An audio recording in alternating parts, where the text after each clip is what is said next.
Hooking up your hydro turn to your Denali plow push tubes. We've already went ahead and got started. What we did was we put our bracket pieces, one here and one here. You'll notice on this one here it does have an angle, so it's kind of hard to mess that one up. So all the holes kind of line up. It's got the curve. Got this one here. It's got three bolts.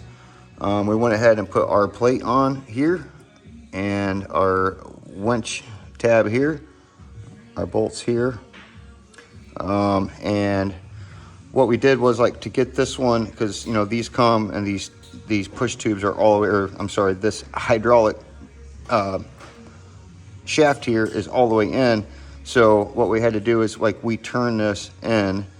We bolted this one up first. We turn this in to get this up to it. It still won't make it because you know it still has to come out because it'll hit here. So what we did is we hooked it up to our harness, went over to our solenoid. Okay, so from our harness we go over here. It'll be black to blue, red to yellow, and then to our power wire, which goes to the battery, we went black to black, red to red. Then we went ahead and plugged in our green to green, black to black for our switch here, so we can get that out far enough to be able to get that bolt in.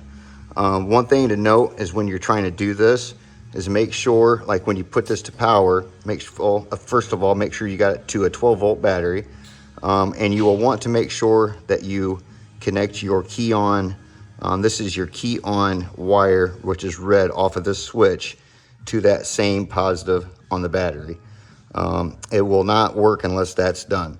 So when you get ready to put in the switch to your unit, you want to make sure that this is to a key on source. This does run the backlight, which is inside this switch, which lights up red.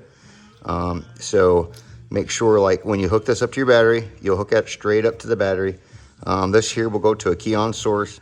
Some units have a key on plug that you could wire up to. Some don't. So but yeah, that's how you do that. And we've already got everything mounted up, ready to go. So we're gonna go ahead and get our tabs here tightened up, and we're gonna get ready to put this over to the blade itself.